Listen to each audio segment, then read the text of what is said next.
I can't think of a more versatile vehicle in the game, BeamNG, than the Gavril D-Series. Whether you're working or playing, there's a configuration for just about everything. And besides, how many cars can you think of that can give itself a piggyback? But how fast can the drag version be? Stick around and we'll find out today. Hello everyone, welcome back to my quest to find the fastest drag car in the game BeamNG.drive. The rules are simple, no game mods, and the cars have to retain all outer body panels, doors, trunks, hoods, etc. The Gavril D-Series comes equipped with a 6.9 liter ultra heavy duty V8 using the Stage 3 supercharger and a 250 kW shot of nitrous, with power applied to the same drag 4-speed automatic transmission as all the cars on the list so far.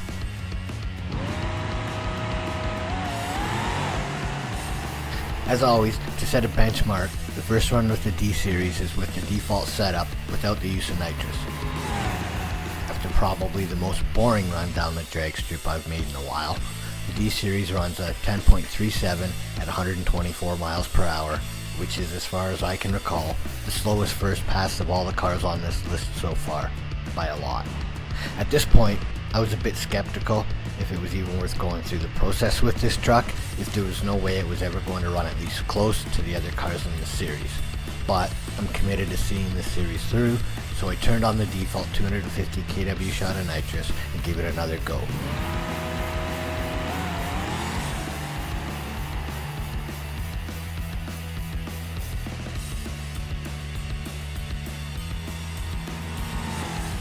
The result was a fair bit better than I anticipated, and a 962 at 137 miles per hour is encouragement enough to keep working on.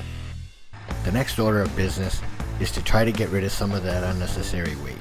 So I removed the fender flares, side mirrors, muffler, exhaust pipes, and I fit some proper and narrower front drag tires before sending it once again.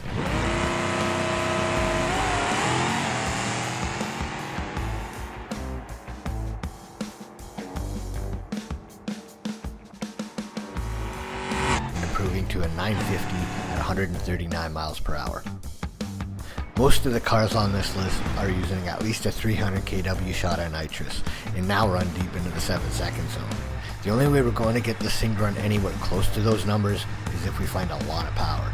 So for the next run, I had a bit more nitrous, up to a 300 kW shot, to see how much difference even just an extra 50 shot can make.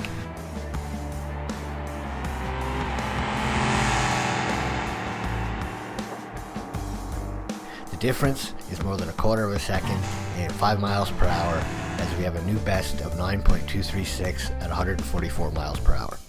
That's still a long ways off where this thing needs to be though. So with nothing to lose, I send it again, this time with a full 500 shot of nitrous, and I expect this to either blow to crap by half track or run deep into the 8s.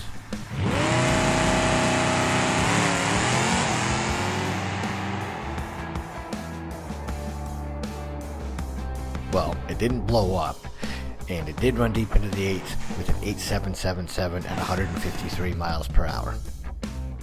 Using all the nitrous we can and haven't already removed any excess weight so far, the D-Series is still disappointingly more than a full second off the pace of everything else. Time to think outside the box. Or maybe it's time to think of the box itself. I don't mean removing it. After all, one of the rules of this series is to keep all the main body components intact, but instead using a smaller box. So I went about changing from the extended frame to a shorter standard frame, and in turn fitting a shorter and lighter box.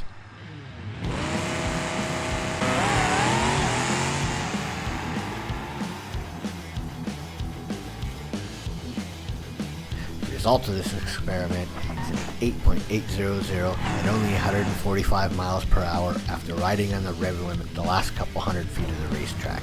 I have no idea why I would do that, but I lower the final drive ratio to 4.1 to 1 and give it another go.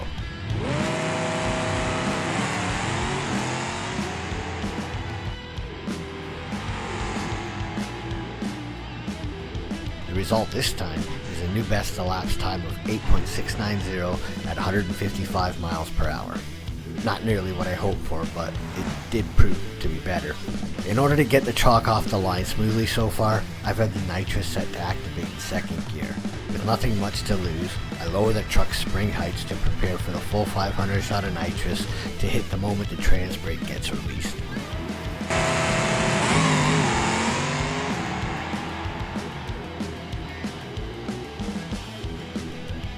Just works pretty well, and the truck does improve again to an 8.323 at over 158 miles per hour. Obviously, there's a long way yet to go with this thing. The default drag version of the D-Series comes equipped with the ultra heavy duty long block. While it's durable enough to handle all the nitrous we can use, and in the other cars is the block of choice for that reason, I figured the only hope for this truck is if I'm able to find a better engine configuration. For that reason, I switched to the Stage 3 Performance long block, keep the same Stage 3 supercharger, and at least for now, turn the nitrous off to get some sort of idea what potential might be there.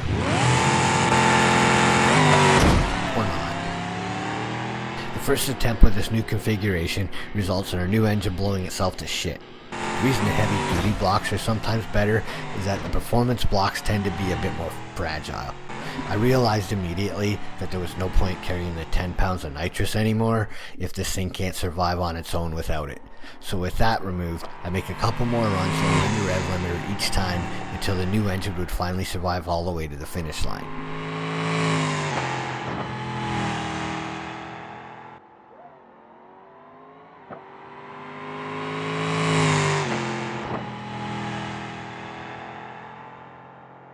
Through lowering the rev limiter all the way to 6,300 RPM max and the rear drive ratio down to 3.72 to 1,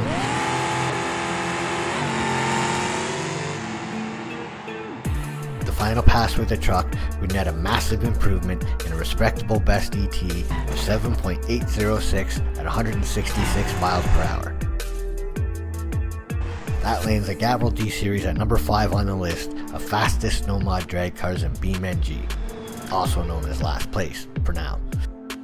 It's not going to be giving the cars ahead of it much of a fight, but still, for how things started, I'm quite happy with how it ended here today, as this is probably the most improved vehicle we've tuned on this list so far.